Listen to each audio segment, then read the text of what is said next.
Welcome to the deep dive.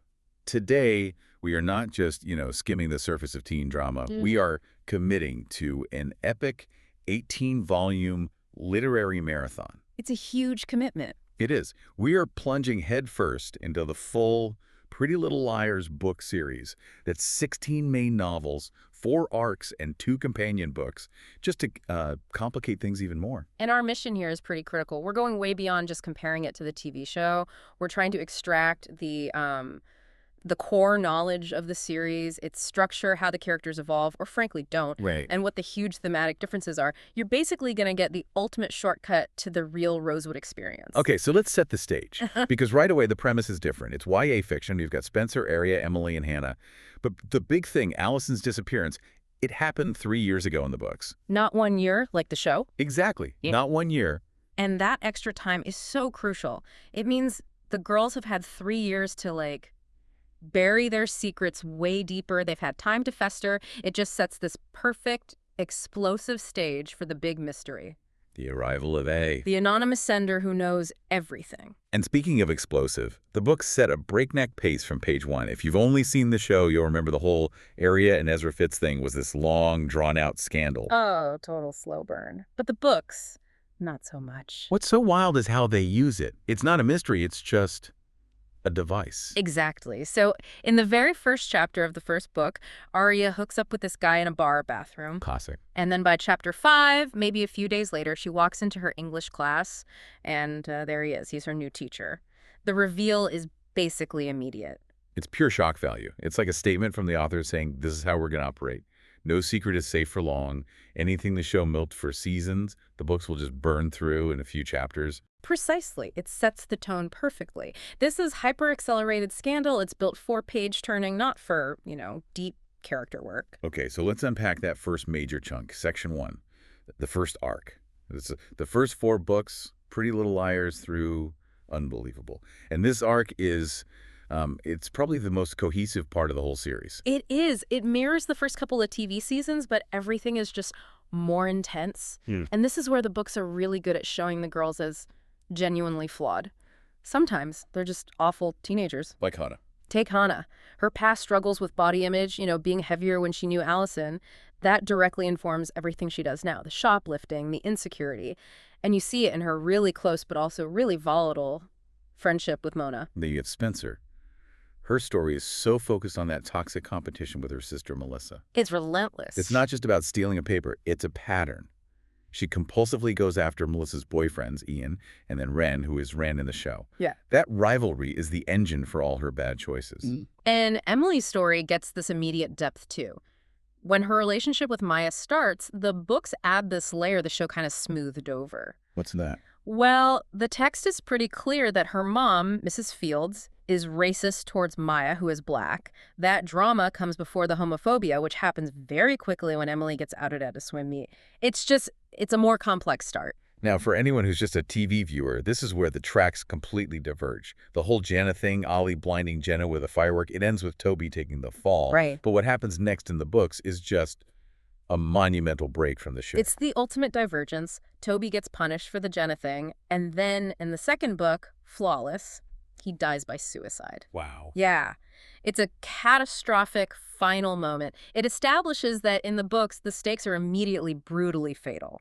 The body count starts with someone we all thought was a main character. So if the stakes are already that high, with characters dying so fast, does the hunt for A lose its punch when the reveal happens so quickly? You'd think so, right? But the sheer speed of it keeps you hooked, at least at first. By book 4, Mona is revealed as the first A. No question. And it's not some long game. Not at all. She confronts Spencer, tries to kill her, and then she dies herself, falling off a cliff. The entire mystery, the hunt, the reveal, the villain's death, it's all wrapped up in the first 4 books. Which is such a huge contrast to the years of Mona's redemption arc and all the alliances in the show. Yeah. The books just give you the answer, and then they have to figure out what to do next. Exactly. And that brings us to the first real wobble in the series. The companion novels. This is where the decline starts to set in. Right, here's where it gets really weird. After the main A is dead, we get these side stories. The companion book, Pretty Little Secrets, which is set between the first and second arcs, I think critics basically call it unnecessary filler. Yeah, it was mostly just about, like, superficial boy problems. But even the filler reinforces one of the series' most troubling themes. Yeah. The pervasive issue of predatory men in Rosewood. I mean, it's constant. For example, in that book, Spencer gets involved with this guy, Colin. He turns out to be her married 33-year-old tennis coach. It honestly sounds less like A Town with Secrets and more like a total failure of adult supervision. Do the books ever explain why the parents are so oblivious to all this? Overwhelmingly, no. It's a device. The narrative needs the girls to be isolated, and throwing in these older men who are just scum or perverts, it serves two functions. It makes the girls more vulnerable, and it gives a constant supply of new black male material. This happens through all 18 books. So moving into Arc 2, that's books 5 to 8, the hunt for a new A is on, but the body count just keeps climbing. Ian's body disappears, Jenna gets murdered. And the books make a very pointed argument here. The girls are being targeted not just because they have secrets, but because, and this is a quote, they are not good people. That's a huge narrative choice. The show's always trying to redeem them, but the books are just detailing this continuous moral slide. It raises the stakes because the girls themselves feel like they kind of deserve it because of all the lies and crimes and just terrible decisions they keep making. And all of that sets the stage for what is maybe the most satisfying twist the book's ever offered. Yeah. The real story of Alison and the twin reveal. This is the high point. What's so great here is that the books actually left breadcrumbs for the twin reveal from the very beginning, so it feels earned. It's not like the TV show's final season where it felt really last minute and a lot of people criticized it. So let's break down the twin plot. It's complicated. Who is who? Okay, so Alison had a twin sister, Courtney. The real Alison, the one we think we know, was the true mastermind. Super manipulative, jealous of Courtney, a total sociopath. Okay. So Alison manages to switch clothes with Courtney and basically fakes all this evidence to get Courtney institutionalized, sends her away to Radley, diagnosed with schizophrenia. But the institutionalized twin, she gets her revenge. Exactly. During a visit home, Courtney, the twin everyone thinks is crazy, pulls off a perfect switch with Alison. So Courtney becomes the queen bee. She's the Alison who befriends our four main girls. The real Alison is the one stuck in Radley. So the girl who died. Was Courtney. The real Alison eventually gets out, comes home, and kills Courtney the girl in the grave. And then the real Alison becomes the new A, getting revenge on the liars for, accidentally keeping her locked away for all those years. That logic is so much stronger than the show's resolution. It gives a clear motive, and it really wraps up that whole initial mystery perfectly. Honestly, the series should have just ended right there, book 8. Structurally, absolutely. The mystery was solved, the body count had meaning, the story had reached its climax, but, they had a contract for more books. Which forces the story into arcs 3 and 4, the final 8 novels.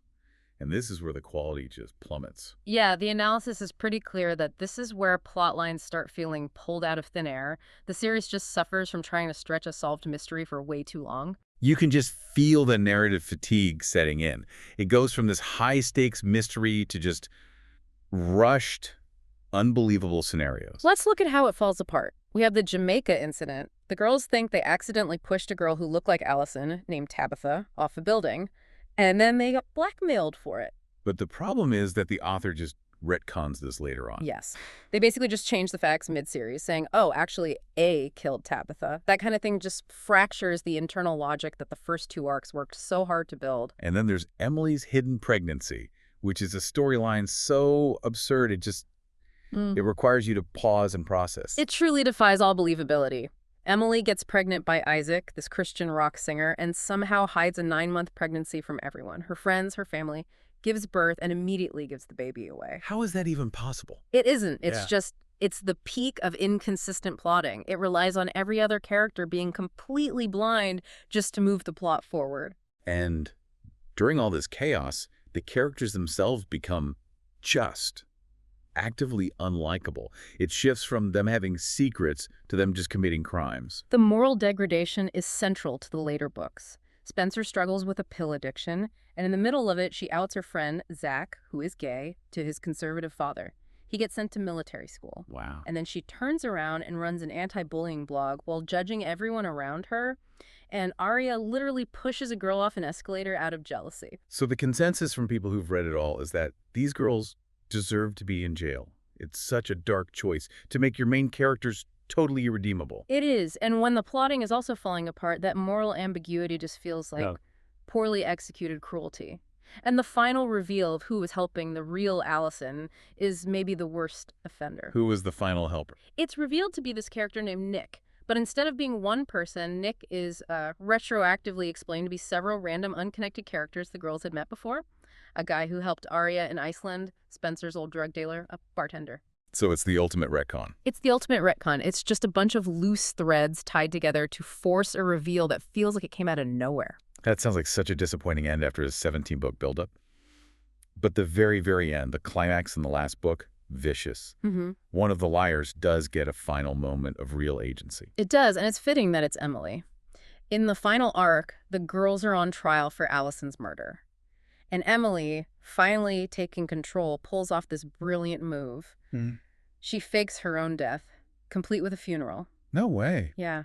And she uses being dead to go off the grid, track down the real Alison and her mother, call the police.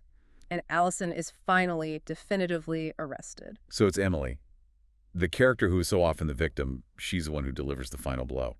It's a rare, satisfying payoff in the middle of all that chaos. So the overall assessment is pretty clear. The first two arcs ending with the twin reveal, they were sharp, addictive, trashy fun, but everything after that just suffered.